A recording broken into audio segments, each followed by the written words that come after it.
Eclipse overload. What if the sun were blocked for years?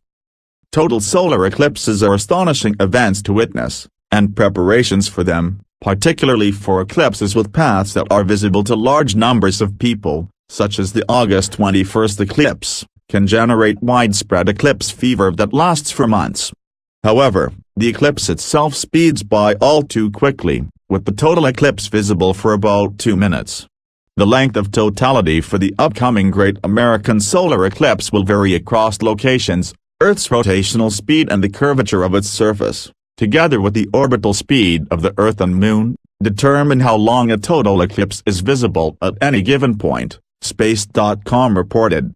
People in Carbondale, Illinois, will enjoy the longest period of total darkness during the eclipse, beginning at 1:20 p.m. local time and lasting 2 minutes and 40 seconds, according to NASA. The fleeting nature of eclipses is a good thing. While the moon doesn't block the sun's light for long, other events in Earth's past did significantly obstruct the sun for weeks, months or even years at a time, which can have devastating consequences for life on the planet.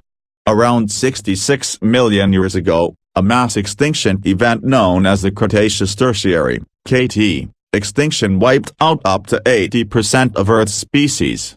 Many researchers linked this die-off to a momentous event preserved in the geologic record. A giant comet or asteroid slammed into Earth and left an enormous crater measuring 112 miles (180 kilometers) across, under what is now the Yucatan Peninsula in Mexico.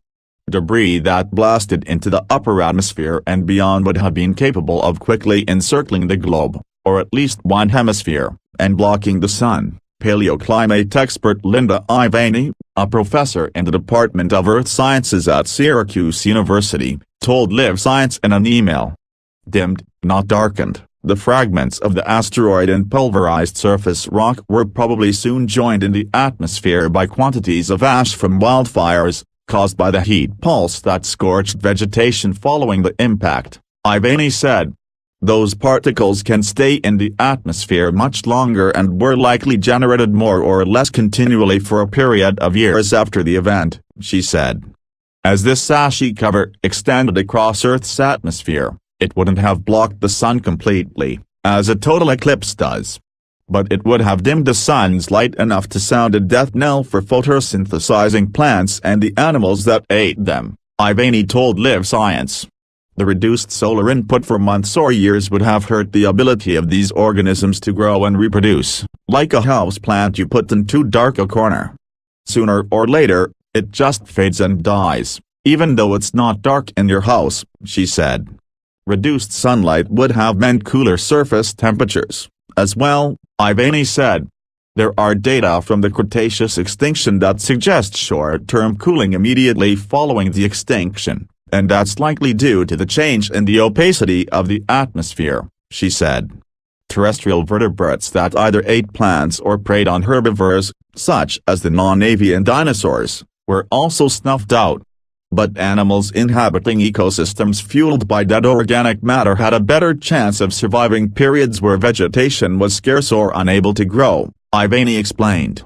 Ashes to ashes, asteroid impacts aren't the only events capable of partially blocking the sun. Volcanoes can also darken skies on a global scale. On April 5, 1815, when Indonesia's Mount Tambora erupted, it spewed approximately 36 cubic miles, 150 cubic kilometers, of rock and ash to heights of 18 miles, 29 kilometers, in what was the biggest eruption in recorded history. History's most destructive volcanoes. Shortly after the explosion, the ash cloud over the region expanded to cover an area approximately the size of Australia, and air temperatures there dropped as much as 20 degrees Fahrenheit, 11 degrees Celsius, Scientific American reported. The ash lingered in Earth's atmosphere, teased into filaments that spread over the planet. The ash obscured sunlight and lowered temperatures around the world for the next 3 years, leading people to dub 1816 the year without a summer, according to the New York Times. And Earth is capable of generating even bigger eruptions, from so-called supervolcanoes, massive cauldrons that can measure up to 31 miles, 50 kilometers, in diameter and can produce nearly 1,100 cubic miles, more than 450 cubic kilometers, of magma, the journal Science reported. For comparison, the famous 1980 Mount St. Helens eruption released just 0.1 cubic kilometers of magma, according to Oregon State University. Luckily, supervolcanoes typically erupt only about once every 100,000 years, according to Science. The most recent supervolcano eruption was Mount Taba in Indonesia about 74,000 years ago, which produced an estimated 700 cubic miles, 2,800 cubic kilometers, of magma. Geologists have identified 7 active supervolcano zones on Earth, though none of them currently poses a threat, Science reported. By comparison, the few minutes of darkness during the August 21 solar eclipse won't lead to any long-term changes affecting global temperatures. However, there will likely be a noticeable impact on solar energy grids in parts of the U.S. Utility workers in California are anticipating solar energy production to be reduced by up to 75% during the eclipse, potentially affecting up to 6 million homes, a representative for California Independent System Operator, a non-profit that oversees and operates electrical power grids, told Live Science in June.